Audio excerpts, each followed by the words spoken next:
Clemson's usually perfect. Now they've got to be perfect. Mark Rogers TV, the voice of college football, breaking down the Clemson Tigers. We've got Jason Priester on the line. You can catch him on allclemson.com on the SI platform for Clemson football. Jason, how are we doing today? I'm all right. How about yourself, Mark? I appreciate you having me here. Absolutely. Love breaking down the games, and we're going with the Clemson purple today. All right, Jason, Trevor Lawrence, it's been assumed that he would move on to the next level after this season. Still, he would like to enjoy his final go-around with Clemson, would like to play some football eventually and get back on the field, of course, and lead this team to a championship. He was asked again this week about his decision and your thoughts about his response.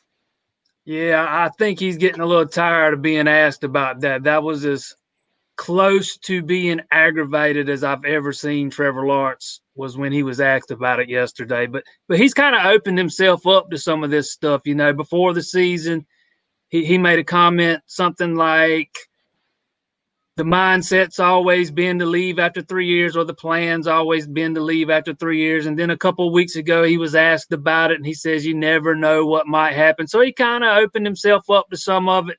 I mean, and he's going to be the top pick most likely. So comes with the territory. He knows it.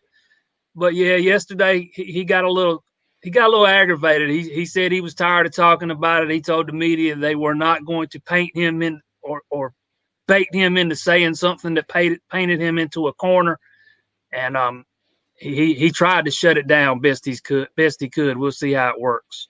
Well, I got to think that in his dealings with the media, this might be the first adversity he's faced, and it's mild adversity. It's all good. It's all based on his great performance and being this high of a draft prospect. It's not a negative. He didn't do anything wrong, but obviously he's done basically perfection on the field, and so is his team. And so that's been most of the talk surrounding Trevor Lawrence. And now he's got to face all these draft questions and whether he's going to leave, whether he's going to stay.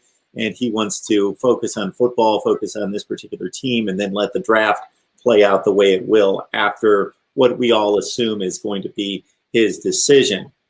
Trevor Lawrence has missed what have turned out to be the two biggest challenges of the year. Of course, the comeback win against Boston College, and then the trip to Notre Dame that ended in overtime defeat. A lot of comments were made, of course, about if Trevor would have played, Clemson would have won.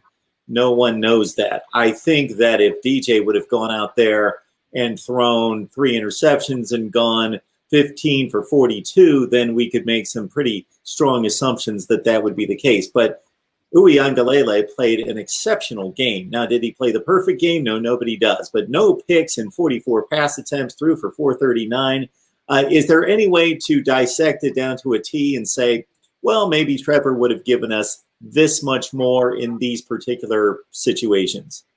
No, not really. I mean, DJ threw for however many yards it was. That was the most Notre Dame's ever allowed in a game ever, passing yards. I mean, it's hard to say Lawrence was going to do better than that.